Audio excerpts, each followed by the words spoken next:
अंतरराष्ट्रीय युवा विद्वान, जैन दर्शन में यूनिवर्सिटी टॉप व गोल्ड मेडलिस्ट, जैन सिद्धांत एवं न्याय विषयों को सरलता से समझाने वाले, यूएसए, इंग्लैंड, ऑस्ट्रेलिया आदि अनेक देशों में जैन धर्म की महती प्रभावना करने वाले, पंडित टोडरमल पुरस्कार, युवा विद्वत रत्न आदि अनेक पुरस्कारों से सम्मानित मूर्धन्य विद्वान डॉक्टर संजीव कुमार गोधा जयपुर द्वारा जानिए धर्म का मर्म।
हरिहंत सिद्ध सूर्य उपाध्याय साधु सर्व अर्थ के प्रकाशी मांगलिक उपकारी है।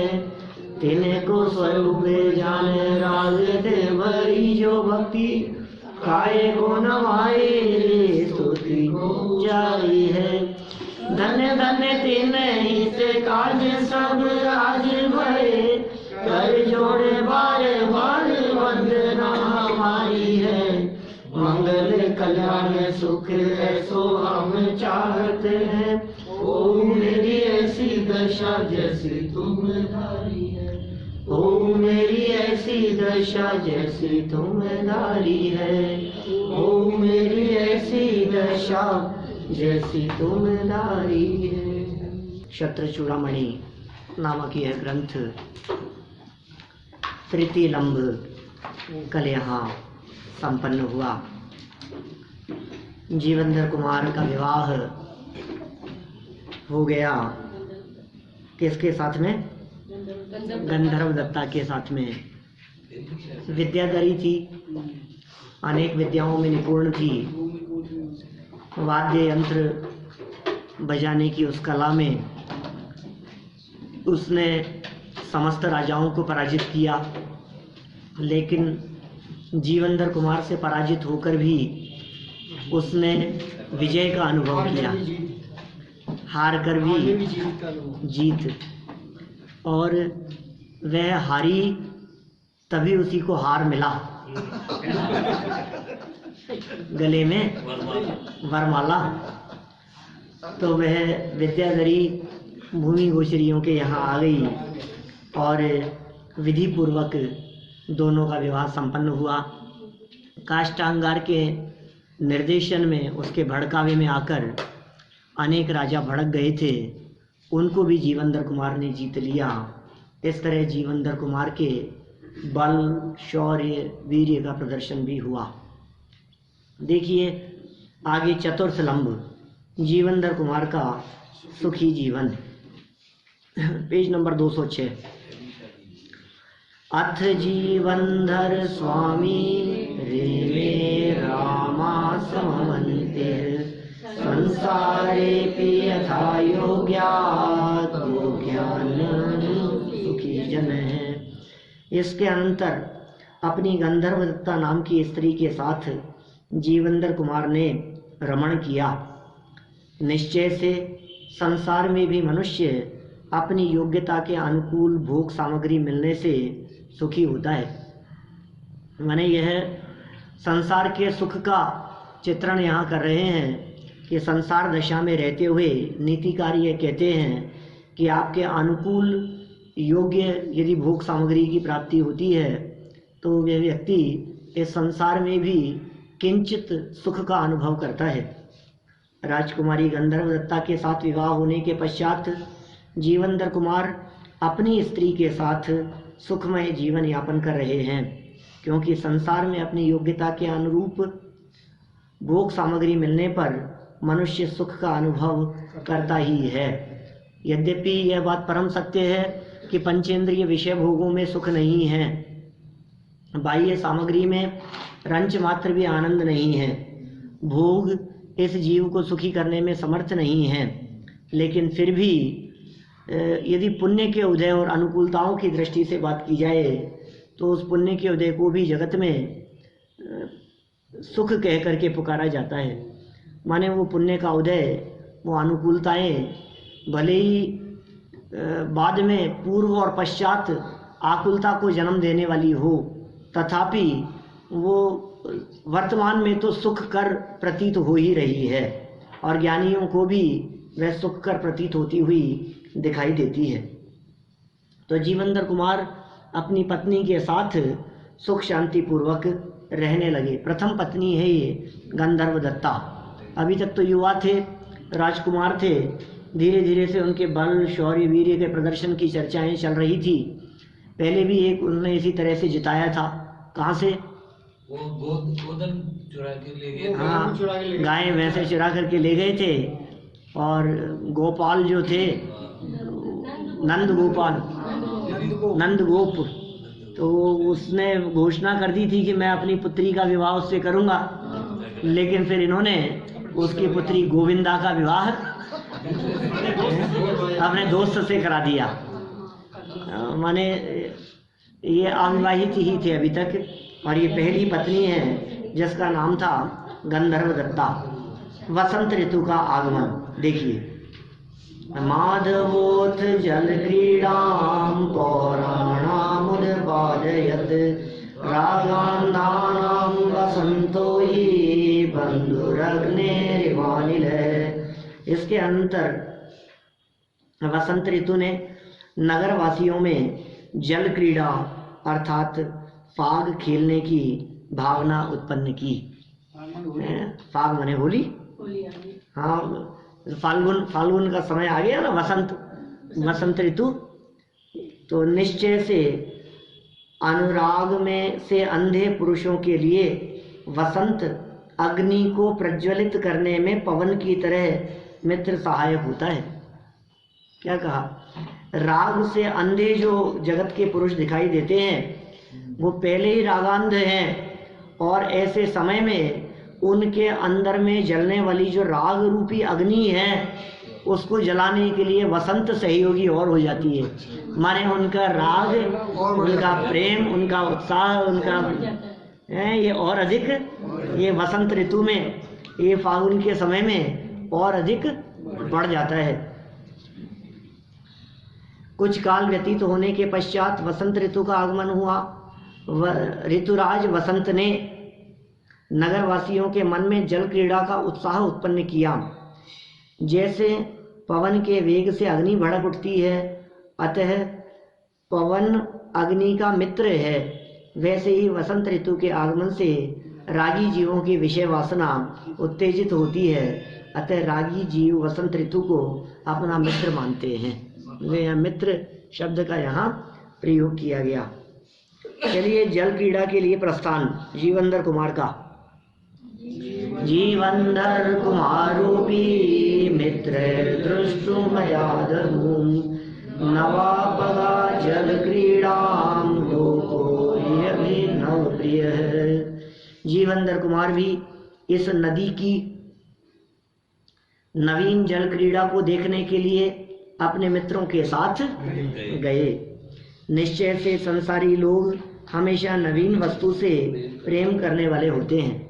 माने जो नदी का बहाव जो अभी तक जमी हुई थी ना, ये सर्दियों का मौसम समाप्त हुआ और वसंत ऋतु शुरू हो गई, शीत ऋतु समाप्त हुई।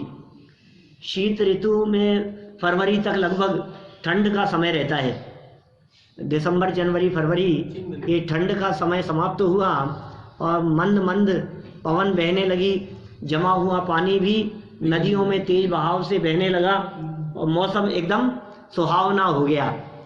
तो उस सुहावने मौसम में नदियों की क्रीड़ा देखने के लिए, झरनों के पानी बहते हुए जल को देखने के लिए उत्साह लोगों में दिखाई देता है। और वहाँ अपने मित्रों के साथ में जीवेंद्र कुमार भी पहुँच गए। जल क्रीड़ा का समाचार सुनकर जीवेंद्र कुमार भी अपने मित्रों को साथ लेकर जल क्रीड़ाएं करने और देखने के उद्देश्य से नदी के निकट गए। आमोद प्रमोद के लिए नई नई क्रीड़ाएं करने और देखने का मनुष्य का स्वभाव ही है ना। नए नए ये हिल स्टेशन जाता है, नए नए पिकनिक स्पॉट तलाशता है, नई नई जगह देखता है, साइट सीन देखने के लिए जाता है, नया नया इसका उत्साह दिखता है, कुछ ना कुछ ग्रीनरी देखो, ये देखो, बाग बगीचे देखो, उद्यानों में इनका मन लगता है। वहाँ की हरियाली देख कर के, सुंदर सुंदर फूलों को देखकर चित्त आकर्षित होता है। पानी, पेड़ और पहाड़, ये सब आकर्षण के स्थान दिखाई देते हैं। ये सहज ही ऐसा स्वभाव है। उपकथा, नई कथा जुड़ रही है अब, 7वीं कथा। अभी जब कथा शुरू होती है तो जीवेंद्र कुमार हट जाते हैं और फिर बाद में आएंगे वापस। धर्म रहित जीवों की प्रवृत्ति उस काल में। अवधीशुर द्विजास्तत्र हविर्दूषित भाषणम क्रूरा किम किम न कुर्वन्ति कर्म धर्म परान्मुखा।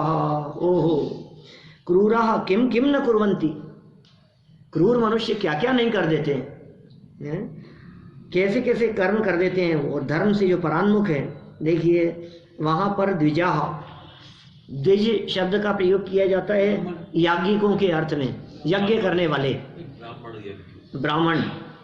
उन्होंने यज्ञ सामग्री को दूषित करने वाले कुत्ते को अधमरा कर दिया। ओहो, ये नई कहानी है, कुत्ते वाली कहानी आ गई है। कथा माने कहानी, बोले ये चलती हुई कहानी के बीच में एक नई कहानी जुड़ गई, एक छोटी सी एक कहानी, स्टोरी, मतलब स्वतंत्र कथा है। इतनी सी चर्चा आप इंडिपेंडेंट कर सकते हो कहीं भी, इसलिए उपकथा कह करके पुकारते हैं उसको। छोटी कहानी बच्चों को सुना सकते हो। एक दिन क्या हुआ कि बहुत सारे ब्राह्मण लोग यज्ञ कर रहे थे और उनके यज्ञ की सामग्री को किसी कुत्ते ने दूषित कर दिया, झूठा कर दिया। तो उन यज्ञ करने वालों ने उस कुत्ते को अधमरा कर दिया, मार मार के, पीट पीट करके अधमरा कर दिया। अत्र नीति है, धर्म से विमुख कठोर हृदय वाले मनुष्य क्या क्या खोटे कर्म नहीं करते हैं, अर्थात वे सब प्रकार के बुरे कर्म करते हैं। जो क्या बात कीजिए, जिनके जीवन में धर्म नहीं है वे अनर्थ करते हुए दिखाई देते हैं। जिनके जीवन में धार्मिक भावना नहीं है वो क्या क्या पाप नहीं कर सकते हैं। ऐसे कौन से पाप हैं जो अधार्मिकों के जीवन में नहीं होते हो। आप भले ही कितना भी कहते रहो कि नहीं नहीं साहब ये धर्म तो नहीं करते, लेकिन संस्कारित तो है, सरल है साहब, लेकिन धर्म भले ही नहीं करते हो लेकिन फिर भी सज्जन है, सरल है। नहीं होता है ऐसा। अधार्मिक लोग क्या क्या अनर्थ करने में समर्थ होते हैं इसकी आप कल्पना भी नहीं कर सकते हैं। धर्म से विमुख, खोटे हृदय वाले, क्रूराह, क्या क्या खोटे कर्म, किम किम कर्म न कुर्वन्ति, क्या क्या खोटे कर्म नहीं करते हैं, अर्थात सब प्रकार के बुरे कार्य करते हैं। एक कुत्ते द्वारा हवन सामग्री झूठी कर देने के कारण हवन करने वालों ने उस कुत्ते को मार मार कर अधमरा कर दिया। ये क्या हवन कर रहे हैं ये? अरे उसने यदि इतना सा गलत काम किया भी था, भूखा था ना, अब वो तो खाने के लिए इधर उधर, कुत्ते और बिल्ली चूहे ये तो इधर उधर दौड़ते ही हैं। वो भूखे कुत्ते ने यदि आपकी सामग्री को थोड़ा सा झूठा कर लिया तो क्या उसके बदले में उसे आप मौत के घाट उतार दोगे? पूरी सामग्री झूठी थोड़ी होगी। अब वो जो कुछ भी हुआ हो, लेकिन इसका अर्थ क्या आप उन्हें मार मार करके अधमरा कर देंगे उसे? आप तो धर्म करने वाले हैं, आप तो धर्मात्मा हो रहे हैं, आप तो पुण्य का काम कर रहे हैं, आप तो काम ऐसा कर रहे हैं जिसे जगत में उत्तम माना जाता है। तो ऐसे उत्तम कार्य करते हुए इतना नाराजगी, इतना कषाय, इतना गुस्सा। देखो जैसे यहाँ उन याज्ञिकों के माध्यम से कुत्ते को पीट पीट कर अधमरा कर दिया गया, इसी तरह से कोई व्यक्ति पूजन करते हुए, पूजन सामग्री के समय प्रक्षाल करते हुए, वस्त्रों के को छू जाने पर, किसी भी तरह की कुछ अवस्था हो जाने पर कुछ लोग कितने क्रोधित होते हैं उन्हें देख करके मंदिर में, कि ये मतलब उनको इतना डांटेंगे कि वो आगे जीवन में मंदिर जाने से पहले भी सोचें कि मंदिर जाऊं कि नहीं जाऊं। बोलो, तो ये तो उचित नहीं है। माने मुझे तो ऐसा लगता है कि ये कुत्ते की ये बात कह करके हम लोग उस तरह से ना बने। कुत्ता तो ना समझ था, कुत्ते में तो समझ नहीं थी, कुत्ते में तो विवेक नहीं था। उस विवेकहीन कुत्ते को विवेकहीन मनुष्यों के स्थान पर रखो जिनमें समझ नहीं है, ना समझी में जिन्होंने कोई काम कर दिया। लेकिन ये यज्ञ करने वाले, हवन करने वाले, ये तो बुद्धिमान थे। ये ऐसा खोटा कार्य करेंगे उसके साथ में, ये तो उम्मीद भी नहीं थी। कुत्ते ने सामग्री झूठी की तो उससे और उम्मीद भी क्या की जा सकती थी। लेकिन आप परिणामों की निर्मलता पूर्वक इतना बड़ा आयोजन करने वाले थे, आपने इतनी क्रूरता का प्रदर्शन करके क्या किया। तो हम सावधान रहें, किसी भी धार्मिक आयोजन में अपनी कषाय को, अपने क्रोध को, अपने गुस्से को कंट्रोल रखें, है ना। किसी से गलती हो गई उसे प्यार से समझाएं। वो नहीं समझता था, उसे नहीं मालूम था कि दरी पर छू जाने के बाद में ये वस्त्र, धोती, दुपट्टे अशुद्ध हो गए हैं, भगवान को छूने योग्य नहीं है। वो नहीं समझता था। आप उसे समझाओ, भैया ये अशुद्ध हुए हैं, भगवान को बहुत पवित्र, मन तो पवित्र हो ही, तन और देह और वस्त्र ये सब पवित्र होने चाहिए। इन वस्त्रों से आप भगवान को नहीं छू सकते हैं। आप उन्हें प्यार से समझाइए, भैया बदल करके आ जाओ, ठीक है ना। और यदि नहीं बदल के आ रहे हो तो कोई बात नहीं, कल कर लेना, हाथ जोड़कर सामने खड़े हो जाओ। मतलब उसको सावधानी पूर्वक हम प्रेम से समझाएं, उसके बाद समझ में आ जाए, भविष्य में वो ध्यान रखे। बहुत सारी बातें हो सकती है।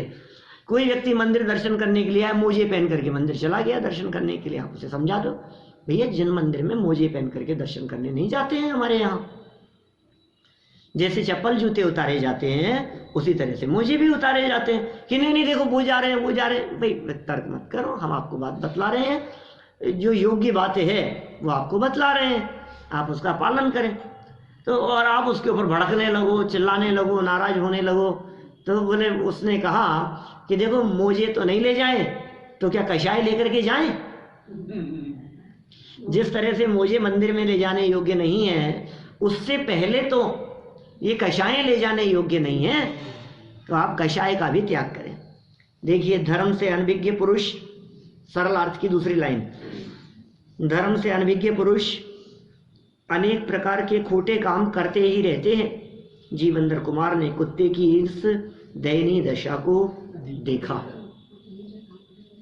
धर्महीन जीवों की पाप प्रवृत्ति निर्निमित्तमपि ध्यन्ति, किं पुनः कारणाभासे नो चेदत्र निवारक। अत्र नीति है, नीति का श्लोक है ये। हंत माने खेद है, अधार्मिक पापी पुरुष बिना कारण के भी जीवों को मार डालते हैं। झूठा कारण मिल जाने पर यदि वहां कोई निवारण करने वाला भी नहीं हो, तब तो फिर कहना ही क्या है। देखो, जो पापी दुष्ट पुरुष होते हैं, ये बिना कारण भी लोगों को तकलीफ देते हैं। मछलियों ने धीवरों का क्या बिगाड़ा है, बताओ, क्या बिगाड़ा है उनके। लेकिन वे मछली पकड़ने वाले उन निर्दोष मछलियों के प्राण हरते देखे जाते हैं। एक बेचारा सूखी घास खाने वाला, घास के तिनके खाने वाला हिरण, उसने शिकारियों का क्या बिगाड़ा है, लेकिन वो उनके तीर का शिकार हो जाता है। इसी तरह से सज्जन पुरुष भी किसी अन्य का कुछ भी न बिगाड़ने पर भी दुष्ट लोगों के हाथ चढ़ जाते हैं जबरदस्ती। तो भाई जगत का स्वरूप ही इसी प्रकार का है। स्वयं के पाप कर्म का उदय और दुष्ट लोगों द्वारा इस तरह के किए गए कार्य झूठा, और फिर झूठा कारण दिखाई देवे कोई और कोई बचाने वाला नहीं हो, फिर तो उनके ऊपर कितने अत्याचार किए जाएंगे आप कल्पना भी नहीं कर सकते। कोई बचाने वाला दिख रहा हो, कोई उसका हितैषी दिख रहा हो, तब तो शांति दिखती है, लेकिन बचाने वाला कोई ना दिखे तो फिर क्या करो। तो आप अपने में इस तरह की कोई प्रवृत्ति ना पनपे, इस तरह की सावधानी अपने को रखनी चाहिए। धर्महीन जीवों की इस तरह की ये पाप रूप प्रवृत्ति है, पापमय जीवन अधार्मिक जीवों का दिखता है। देखिए क्या कह रहे हैं, धर्म के स्वरूप को न समझने वाले धर्म ही नहीं समझते। पापी जीव कारण बिना ही प्राणियों की हिंसा किया करते, बिना ही मतलब, कोई कारण नहीं है उनकी हिंसा का। उन्होंने आपका क्या बिगाड़ा है, उसने क्या बिगाड़ लिया।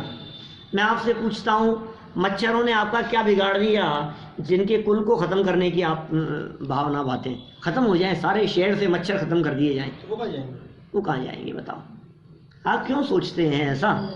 एक मच्छर घर में नहीं रहना चाहिए, एक चूहा भी बर्दाश्त नहीं है हमारे को, एक छिपकली बर्दाश्त नहीं है कमरे में। ये क्या हुआ। आपको न चूहे बर्दाश्त होते हैं, न छिपकली बर्दाश्त होती है, न मक्खी मच्छर बर्दाश्त होते हैं। बिल्ली आ जाए फिर तो कहना ही क्या है। आपको कोई बंदर आ जाए तो बर्दाश्त नहीं होता है। ये क्या आप सबके दुश्मन बने बैठे हैं, आपको कोई नहीं सुहाता है। उन्होंने आपका क्या बिगाड़ा है। बेचारा कुछ भी नहीं बिगाड़ रहा, अपने रास्ते चल रहा है, और देखो ऐसे पापी पुरुष पत्थर उठा करके मारते हैं उसे। चलते चलते लात मार देते हैं, कुत्तों के लात मार देते हैं। बैठा था, बैठे बैठे उसके लात मार करके चल दिए। क्या करो। ये प्राणियों में ऐसी हिंसा की प्रवृत्ति, पापी प्राणियों में ऐसी प्रवृत्ति देखी जाती है। यदि उन्हें कोई झूठा ही कारण मिल जाए, अब देखो कारण तो कुछ नहीं था, झूठा कारण मिल गया और कोई रोकने वाला भी न हो, तब तो फिर कहना ही क्या। अधिक हिंसा के कार्य करते ही रहते हैं। बम विस्फोट कर देते हैं, ट्रेनों में बम विस्फोट हो जाता है, प्लेन क्रैश कर दिए जाते हैं, उड़ा दिए जाते हैं, निर्दोष व्यक्तियों को गोलियां मार दी जाती है। स्कूलों में छोटे छोटे से बच्चों को वहां जा कर के और कैसे गोलियां मार देते हैं, तो सब बच्चे ख़त्म हो गए। कहाँ की घटना है, कोई निकट में कहीं देखी मैंने। अफ्रीका के अंदर नैरोबी के अंदर कुछ इस तरह का कोई आतंकी हमला हुआ स्कूल का, भी गए थे ना हम। तो ये होते रहते हैं इस तरह के, कहीं कैसे कैसे काम होते हैं बतलाओ। लाशें बिछा दी जाती है। आप देखो हिंदुस्तान पाकिस्तान का जिस समय बंटवारा हुआ, कैसे लाशें भरी हुई आती थी, लाशों से भरी हुई ट्रेनें आती थी। ट्रेन चल रही है, चलाने वाला कोई नहीं है, पूरी ट्रेन लाशें बिछी हुई है पूरी ट्रेन में। ये कैसे हाल होते हैं। गर्दन से ये धड़ से गर्दन अलग करके ये चेहरा भेज दिया जाता है दुश्मनों के यहाँ, तोहफे में भेज दिया जाता है। गिफ्ट उसको खोल करके देखो तो फिर वो खून खोलता है। ये कैसे कैसे काम होते हैं। जगत में ऐसी दशाएं ये देखी जाती है और पापियों के द्वारा इस तरह के काम किए जाते हैं। हमें वे पापी तो बहुत अपराधी दिखाई दे रहे हैं जिनके द्वारा नरसंहार किया गया, लेकिन मच्छरों के ऊपर प्रहार करने वाले क्या हम कम पापी हैं। जीव तो बराबर, बोलो, जीव तो बराबर ही है ना, चाहे चींटियां हो चाहे मक्खी मच्छर हो, प्राणी तो सब बराबर ही हैं। और तेजाब डाल दिया जाता है नालों में, नालियों में, कोसन के जीव मराए, लक्ष्मण रेखाएं खींच दी जाती है। वो आती है इस तरह की कुछ चींटियां मर जाती है, टुकड़े टुकड़े हो जाते हैं, झुलस करके मर जाती है वो। आप कुछ देर बाद में वहां देखें तो चींटियों के टुकड़े टुकड़े मिलेंगे आपको, कॉकरोच के, चींटियों के।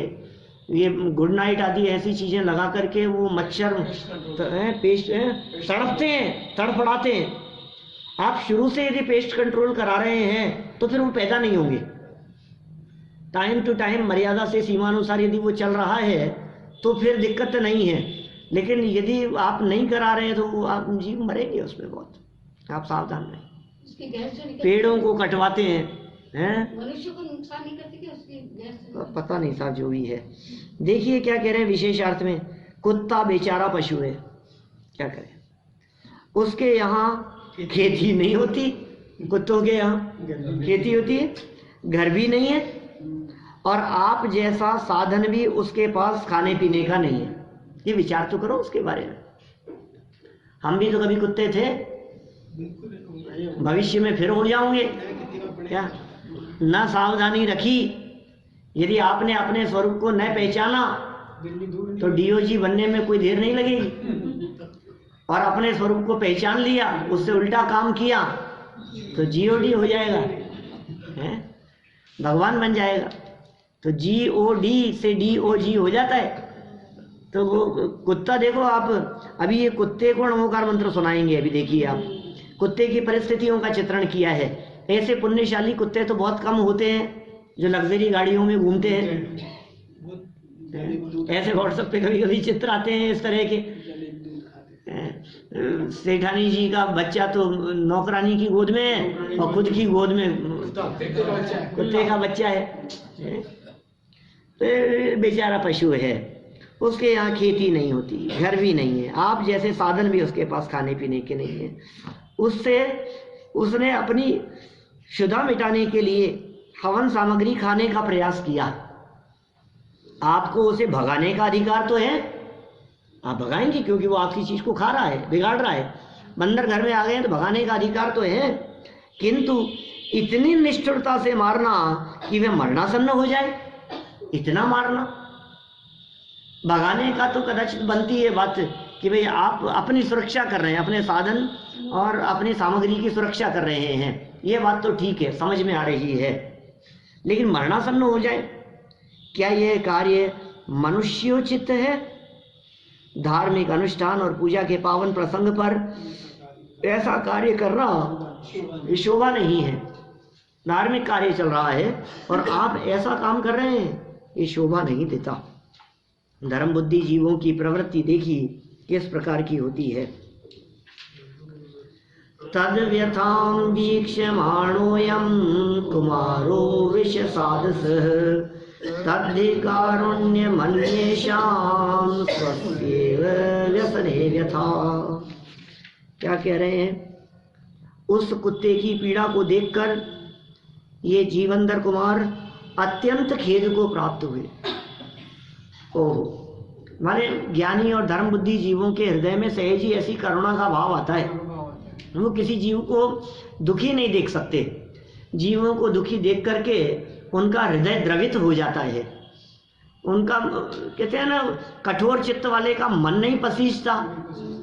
कष्ट दे करके, किसी को कष्ट में देखकर, पीड़ा में देखकर करुणा का भाव नहीं आता आपके हृदय में। आपके सामने कोई व्यक्ति तड़प रहा है, कराह रहा है, पीड़ित हो रहा है, दुखी हो रहा है, आपके हृदय में करुणा का भाव नहीं आता। यदि नहीं आता हो तो आपके दुष्ट चित्तपने का परिचायक है। आपके हृदय में करुणा का भाव आना चाहिए। अरे, परोपकार की भावना होनी चाहिए, सहयोग की भावना होनी चाहिए। किसी के भी प्रति अनजान व्यक्ति भी यदि आपके सामने तड़पता हुआ, पीड़ित होता हुआ दिखाई दे रहा है तो आपका ये कर्तव्य बनता है, आप उसका सहयोग करें। सेवा, बहुत से लोग तो मानव सेवा की बात करते हैं। यहाँ तो अपने मानव सेवा तो स्थूल है ही, लेकिन यहाँ तो पशुओं की सेवा की बात है, प्राणी मात्र के प्रति करुणा की बात है। धर्म बुद्धि जीवों को देखकर ये जीवंदर कुमार अत्यंत खेद को प्राप्त हुए, करुणावान थे। निश्चय से दूसरे की पीड़ा में अपने दुख के समान ही पीड़ा का अनुभवन करना वह करुणा है। बोलो, आप करुणावान हैं या नहीं? क्या आप करुणावान हैं? अपने हृदय में यदि करुणा नहीं है तो करुणा होनी चाहिए। देखिए साहब, कैसी करुणा? दूसरे के दुखों को देखकर थोड़ी बहुत तो संवेदनाएं होनी चाहिए हृदय में। ये पीड़ित है, उसको देख करके फील होना चाहिए थोड़ा सा। दूसरों के, आपके दुख में सम दुखी, आपके दुख में हम भी वैसा ही दुख का अनुभव कर रहे हैं। ये करुणा का प्रतीक है, ये सज्जनता का प्रतीक है। इस तरह का जीवंदर कुमार चूंकि सज्जन थे, उनके हृदय में ऐसी भावना उस कुत्ते को देख करके हुई तो अपने दुख के समान ही पीड़ा का अनुभव उन्होंने किया। ओहो, मानो जैसे कुत्ते को पीट पीट करके तकलीफ दी हो। अभी उनको बतलाओ, इसी तरह से तुम्हें पीटा जाए तो कैसे लगेगा? जिस तरह से कुत्ते की हड्डियां टूट गई, ऐसे तुम्हारी हड्डियां टूट जाए तो तुम्हें कैसा लगेगा, कैसा फील होगा। यद्यपि परिस्थितियां प्रत्येक व्यक्ति के स्वयं के निजी पुण्य पाप कर्म के उदय अधीन होती है, इसमें कुत्ते का पाप कर्म का उदय खुद का है, यह बात सत्य है। लेकिन जो मारने का भाव और ऐसा जो खोटा कार्य करने का विकल्प उनके हृदय में आया, इसका फल भी वे भविष्य में भोगेंगे। कोई व्यक्ति इससे स्वच्छंद था, इसी के पाप, तुम्हारे जैसा पाप कर्म का उदय होगा ना, इसलिए ऐसा ही है। तो हमारे तो पाप कर्म का उदय है, तुम तो पाप बांध रहे हो। समझ में आ रही है बात। कोई यदि इस तरह की बात कहे, क्या कोई सज्जन व्यक्ति ये कहे कि साहब मैंने क्या बिगाड़ा है, मेरे साथ ऐसा क्यों करते हो, और वो दुर्जन वो ये बात कहे कुछ स्वाध्याय या इन वाक्यों का सहारा लेकर, निश्चयवासी न क्या कहे, तेरे पाप कर्म का उदय है, इसलिए तेरे साथ तो ऐसा ही होगा, तेरे पाप कर्म का उदय है, मैं क्या करूं, तेरे पाप कर्म का उदय है। तो वो मन में विचार करे भाई सज्जन व्यक्ति कि मेरे तो पाप कर्म का उदय है, कोई बात नहीं, मेरा तो पाप उदय में आकर के खिर रहा है, खत्म हो रहा है, नष्ट हो रहा है, और तुम तो पाप बांध रहे हो, नई कमाई कर रहे हो, तुम तो पाप की नई कमाई कर रहे हो। हृदय में यदि करुणा भाव नहीं होगा तो नई पाप की कमाई होगी क्या? सावधान रहें आप नई पाप की कमाई करने से। देखिए सरल अर्थ, कुत्ते की पीड़ा को देखकर जीवनधर कुमार अत्यंत दुखी हुए, दुखी नहीं बहुत दुखी हुए, उनको बहुत पीड़ा हुई। लिंकन का प्रसंग है ना, अब्राहम लिंकन का, रास्ते में जाते हुए सुअर कहीं फंसा हुआ था, नाली में गंदे कीचड़ में उसका पांव फंसा हुआ था, और अब्राहम लिंकन जा रहे थे कहाँ पर, अपने समझ लो आप मीटिंग में जा रहे थे, राष्ट्रपति अमेरिका के। और रास्ते में जब उन्होंने देखा तो उन्होंने ड्राइवर से कहा गाड़ी रोको, और गाड़ी रोकी ड्राइवर ने, और गाड़ी रोकी तो वहाँ गाड़ी से उतरे और उतर करके वो उसमें चले गए कीचड़ में, और कीचड़ में जाकर के उस सुअर को निकाला क्या, और अब वो गंदे कपड़ों सहित जो भी जैसा उचित जो पहुंचा होगा, जैसा भी थोड़ा और करके वो मीटिंग में पहुंच गए। वो उसने ड्राइवर ने कहा कि मालिक मुझे ही कह देते, मैं ही कर देता। तो उन्होंने कहा पीड़ा तो यहाँ हो रही थी ना, क्या तेरे को यदि तकलीफ दिखती तो तू करता ये काम, लेकिन तकलीफ तो मुझे दिख रही थी। माने उन पशुओं की पीड़ा को अपनी पीड़ा समझने वाले लोग जगत में भी दिखते हैं क्या? ये तो अभी जैन धर्म तो कितनी उत्कृष्ट बात करता है, वो तो बहुत उत्कृष्ट है। दीन दुखी जीवों पर मेरे उर से करुणा स्रोत्र बहे, यही तो लाइनें हैं, यही लाइनें तो कह रहे हैं यहाँ, उर से मेरे हृदय से दीन दुखी जीवों को देखकर हृदय में करुणा भाव उमड़ने लगे। ऐसी स्थिति होती है धर्मात्मा जीवों की, धर्म बुद्धि जीवों की ऐसी प्रवृत्ति हुआ करती है। देखिए सरल अर्थ में कुत्ते की पीड़ा को देखकर जीवनधर कुमार अत्यंत दुखी हुए, क्योंकि दूसरों के दुख को अपने दुख के समान अनुभव करना ही करुणा है, जो धर्म बुद्धि वाले जीवों को उचित ही है। सही, यद्यपि ये पुण्य बंधन का ही कारण है। देखो ये भी दिव्य जी धर्म की एक सीमा है, अलग अलग तरह का धर्म अलग अलग जीवों में लागू होता है। अभी गृहस्थ जीवों जो धर्म बुद्धि है उनके लिए तो ये बचाना उचित है, और मुनिराज जो उससे भूमिका जिनकी ऊपर उठ गई है वे फिर बचाने का भी काम नहीं करते। वे यदि बचाने के लिए जाएंगे तो फिर किस किस को बचाते रहेंगे, फिर वो दूसरों को बचाने के चक्कर में स्वयं की हिंसा हो रही है। आत्म परिणाम हिंसेन हेतुत्वात् सर्वमेव हिंसेत। आत्म परिणामों की हिंसा बहुत बड़ी हिंसा है। जो शुद्धोपयोग में निमग्न रहने वाले हमारे महामुनिराज हैं, वे मुनिराज भी यदि अपने ज्ञान ध्यान को छोड़कर यदि जीवों को बचाने के कार्य में लग जाएंगे तो उनके सामने तो ऐसी घटनाएं आए दिन घटती रहती हैं। वे कहाँ जाएंगे, किस किस को बचाएंगे? तो वे बचाने के लिए भी नहीं जाए। देखो, गृहस्थ यदि ना बचाए तो गृहस्थ क्रूर, और मुनिराज यदि बचाने में लग जाएं तो ये मुनिराज भी अपना हित करने वाले। क्या स्थिति है? मुनिराज वन में, जंगल में, कहीं एकांत में, गुफाओं में, गिरिकंदराओं के ऊपर, पर्वत पर, इधर उधर जहाँ रोज इस तरह की घटनाएं, एक चिड़िया आ रही है और एक चींटे को उठा करके खा रही है। अब क्या करो?